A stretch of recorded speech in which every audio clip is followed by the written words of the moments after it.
El Señor esté con ustedes. Proclamación del Santo Evangelio según San Lucas.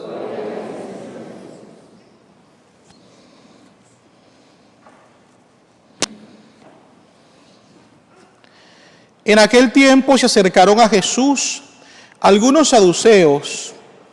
Como los saduceos niegan la resurrección de los muertos, le preguntaron: Maestro, Moisés nos dejó escrito que si alguno tiene un hermano casado que muere sin haber tenido hijos, se case con la viuda para dar descendencia a su hermano. Hubo una vez 7 hermanos, el mayor de los cuales se casó y murió sin dejar hijos. El segundo, el tercero y los demás hasta el 7º tomaron por esposa a la viuda y todos murieron sin dejar sucesión. Por fin murió también la viuda. Ahora bien, cuando llegue la resurrección, ¿de cuál de ellos será esposa la mujer? Pues los 7 estuvieron casados con ella. Jesús les dijo: en esta vida hombres y mujeres se casan, pero en la vida futura, los que sean juzgados dignos de ella y de la resurrección de los muertos, no se casarán ni podrán ya morir, porque serán como los ángeles e hijos de Dios, pues Él los habrá resucitado. Y que los muertos resucitan, el mismo Moisés lo indica en el episodio de la zarza, cuando llama al Señor Dios de Abraham, Dios de Isaac, Dios de Jacob, porque Dios no es Dios de muertos, sino de vivos, pues para Él todos viven. Palabra del Señor. Pueden sentarse, por favor.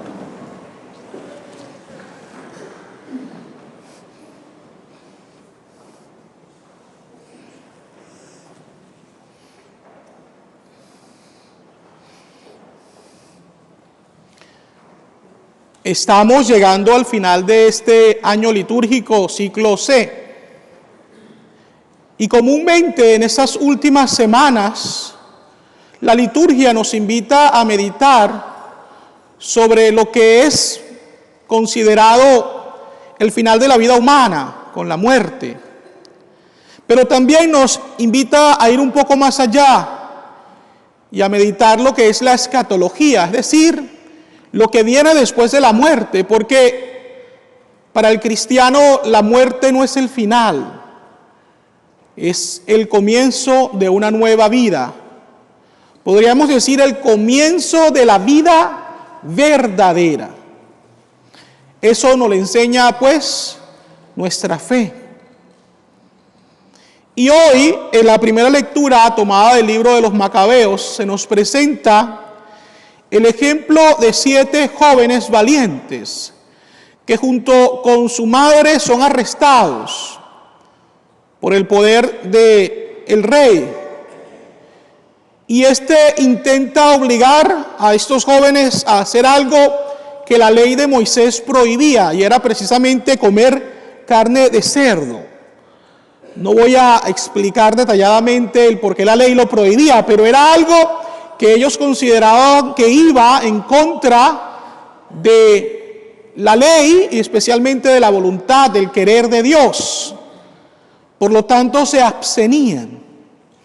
Y fíjense ustedes, por lo general, cuando se habla de la juventud, en ocasiones somos algo injustos y mencionamos los defectos de los jóvenes, las debilidades de los jóvenes, y en pocas ocasiones reconocemos las virtudes de los jóvenes, sus grandes dones y talentos. Es cierto, cuando se es joven se cometen muchos errores por inexperiencia, pero también cuando se es joven se tienen muchos deseos, muchos bríos para vivir una vida intensa. Fíjense ustedes, es interesante mencionar, para confirmar esto que les estoy diciendo, que de todos los apóstoles, el más joven era Juan. Y fue el único que estuvo allí bajo la cruz. Los demás, los más viejos, los experimentados, se fueron. Y el más joven fue el que tuvo la valentía para estar allí, enfrentando lo que podría considerarse incluso como su muerte. Él amaba a Jesucristo y tenía ese deseo y esa pasión que da la juventud para decir, estoy aquí y quiero ser consecuente con el sí que le di a Jesús cuando decidí seguirle. Así que la juventud también es una etapa muy hermosa porque vemos el ejemplo de tantos jóvenes que deciden tomar decisiones importantes en su vida que los llevan a vivir una vida para Dios y para ayudar al prójimo. En el caso específico de los macabeos, ellos primero son bien formados en la fe judía. Creen, están convencidos de que el seguimiento de la ley de Moisés los lleva a la vida eterna, a la salvación. Y es por eso que deciden rechazar la oferta del rey y se exponen a que éste los asesine. Y de hecho eso es lo que ocurre. Pero antes de morir todos profesan su fe en la resurrección. Todos. Queridos hermanos y hermanas, nuestra fe conlleva renuncia, conlleva sacrificio, conlleva vivir coherentemente. En ocasiones nosotros somos perseguidos de diferentes formas y de diferentes maneras. Se atacan nuestras creencias. Y esto puede ser que cause miedo en nosotros y sintamos la tentación de renegar de nuestra fe, de negar nuestros valores. Esto pasa. Sería bueno que nos preguntáramos qué tipo de comida es la que el mundo actual nos está ofreciendo a nosotros para que reneguemos de la ley moral, por ejemplo. El pecado no es algo que puede determinar el hombre en sí, lo determina Dios por medio de su ley. Y esto es algo que tenemos que entender claramente, porque si bien es cierto, Dios ama al pecador arrepentido, Dios nos invita a que no pactemos con el pecado. No podemos permitirnos esto, porque el pecado no nos lleva a la vida, nos lleva a la muerte. No nos lleva a la salvación, nos lleva a la condenación. En ocasiones cuando nosotros queremos vivir los valores cristianos, morales, en los cuales hemos sido formados, se nos acusa de ser anticuados, old fashioned. Cuando en realidad, queridos hermanos y hermanas, la ley moral es permanente, nunca cambia. Lo que cambia es el corazón del ser humano. Así que ante cualquier tipo de persecución que estemos sufriendo en nuestra sociedad actual, y voy a darles algunos ejemplos: la santidad de la vida, la familia, los valores de la verdad, de la honestidad, de hacer el bien ante el mal que predomina en el mundo. Ante todas estas cosas, nosotros estamos invitados a ser sal de la tierra y luz del mundo. Y a no dejarnos, pues, derrotar por la presión que muchas veces se ejerce de diferentes partes y por diferentes fuerzas.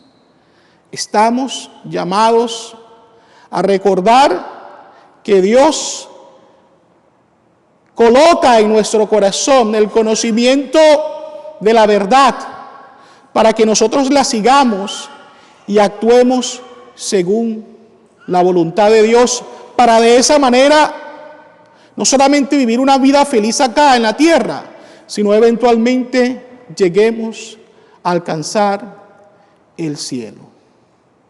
El ejemplo de estos 7 jóvenes macabeos nos tiene que motivar a ser valientes y defender, pues, de una manera pacífica, pero determinada, lo que nosotros consideramos son los valores más importantes que Dios nos invita a compartir con los demás para así hacer de este mundo un lugar mejor para vivir.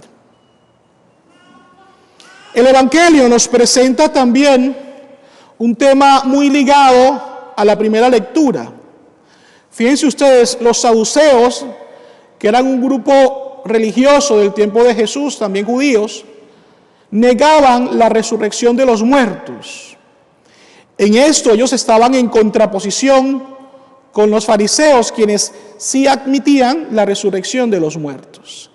Estos saduceos se acercan a Jesús para preguntarle o para ponerle una trampa, porque querían enseñarle a él que supuestamente la resurrección era una farsa, era una mentira. Y es por eso que le ponen este ejemplo hipotético de esta mujer que se casa con los 7 hermanos y de los cuales no puede obtener descendencia, no procrea hijos. Repito, es un tema hipotético el que ellos están presentando acá, pero lo hacen precisamente porque la ley de Moisés prescribía esto, ¿no? Si un hombre se casaba, no dejaba descendencia, su hermano entonces tenía que asumir a la esposa para así procrear. Y Jesús entonces decide responder de una manera muy astuta, porque primero señala algo que es interesante aquí. El matrimonio, que es un estado de vida, es un llamado, es una vocación muy hermosa por medio del cual la iglesia crece y se santifica, es temporal, es decir, es en esta vida. Pero ya en la vida futura, el amor entre los hombres y mujeres, entre todos nosotros, adquiere una nueva dimensión. Es mucho más sublime. No se limita solamente al amor conyugal. Es un amor mucho más perfecto. Es un amor que Dios hace especial.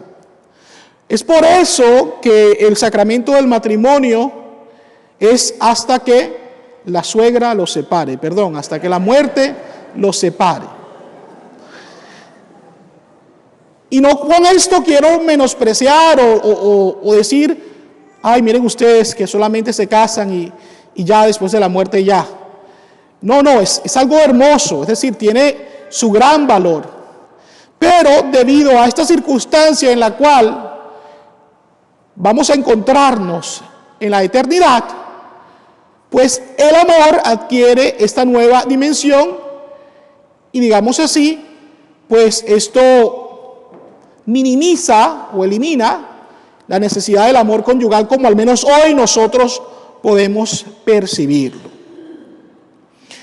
Ahora bien, Jesús con la respuesta que está dando habla de la resurrección. Y queridos hermanos y hermanas, hemos celebrado esta semana primero la solemnidad de todos los santos y luego la conmemoración de los fieles difuntos. Y siempre que hablamos de la muerte, especialmente cuando celebramos un funeral, recordamos la importancia que tiene para nosotros levantar nuestros ojos al cielo y recordar precisamente las palabras de Jesús, que nos dice, voy a prepararles un lugar en la casa de mi Padre, para que donde yo esté, estén también ustedes. La resurrección para la vida eterna, la salvación, es el regalo más grande que Dios nos puede conceder. Y es algo por lo cual tenemos que luchar día a día.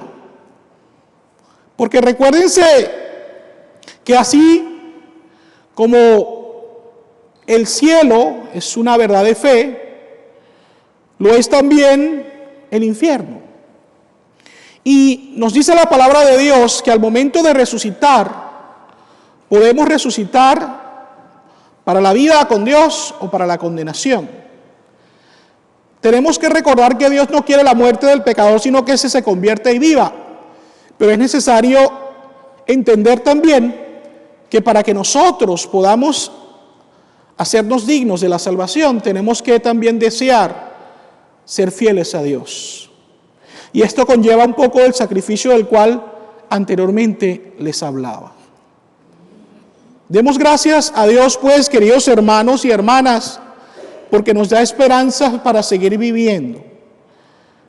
Vivamos intensamente nuestra vida, siendo coherentes, dando testimonio público de nuestra fe, sin tener miedo a aquellos que pueden matar el cuerpo, pero que no pueden hacer nada contra el alma.